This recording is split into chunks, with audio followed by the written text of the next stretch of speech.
ఉన్నటువంటి శ్రీనివాసరావు సార్ గారికి, మాది విసనపేట అండి, నేను ఒక ట్రాన్స్జెండర్. ఇదిగోండి వీళ్ళందరికీ కూడా ఇళ్ళు ఇవ్వండి. ఇళ్ళు లేకపోతే ఇక్కడ చెరువు దగ్గర వాళ్ళు ఇళ్ల స్థలాల కోసం ఇళ్ళు కట్టుకొని ఉంటున్నారు. ఇక్కడ 10 ఇళ్ళు ఉన్నాయి దగ్గర.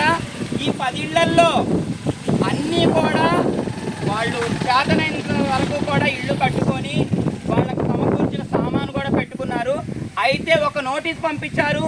ఆ నోటీస్ అనేది కూడా వాళ్ళకు అందకుండా జేసీబీ సాయంతో ఇదిగోండి ఇళ్ల స్థలాలని ఇళ్ళని ఇలా చేసేశారు. మరి ఇక్కడ బ్రహ్మంగారి గుడికి అవతల ఉన్న ఇళ్ళు ఏం చేస్తాయండి అంటే, వాళ్ళు నీకు ఓటేయలేదా? ఓటేసిన వాళ్ళకి ఒక న్యాయం, ఓటు వేయని వాళ్ళకి ఒక న్యాయమా?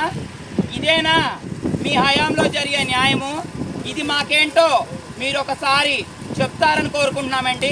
ఇక్కడ ఎవరికి కూడా చూడండి, పిల్లలతో సహా నడి రోడ్డు మీద కూర్చున్నారు. వాళ్ళ ఇల్లు చూడండి ఎలా ఉన్నాయో, ప్రతి ఒక్కళ్ళు కూడా చూడండి వాళ్ళ ఇల్లు ఎలా ఉన్నాయో. మరి అవతాల ఏం జరిగిందండి? అవతాల కూడా ఇదే సంబంధించిన చెరువు పక్కన వేసుకొని ఉన్నారు కదా ఇల్లు. వాళ్ళకు ఒక న్యాయం, మాకొక న్యాయమా? ఇదేం న్యాయం చెప్పండి సార్, అడగండి అమ్మా, అడగండి. మాకు న్యాయం కావాలి. ఇదిగోండి ఈమె ఇంట్లో ఉంటుంటే దయాదాక్షిణ్యం లేకుండా జేసీబీతో గోడలు నెడితే ఈమెకి చెయ్యిరిగిపోయింది.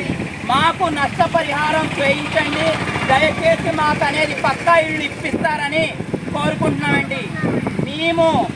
మీరు కావాలని మిమ్మల్ని ఎన్నుకొని మేము ఎన్నో పూజలు చేస్తాం, మీరు గెలవాలని చెప్పి ఈ హయాంలో మాకు న్యాయం చేకూరాలని మేము కోరుకుంటున్నామండి.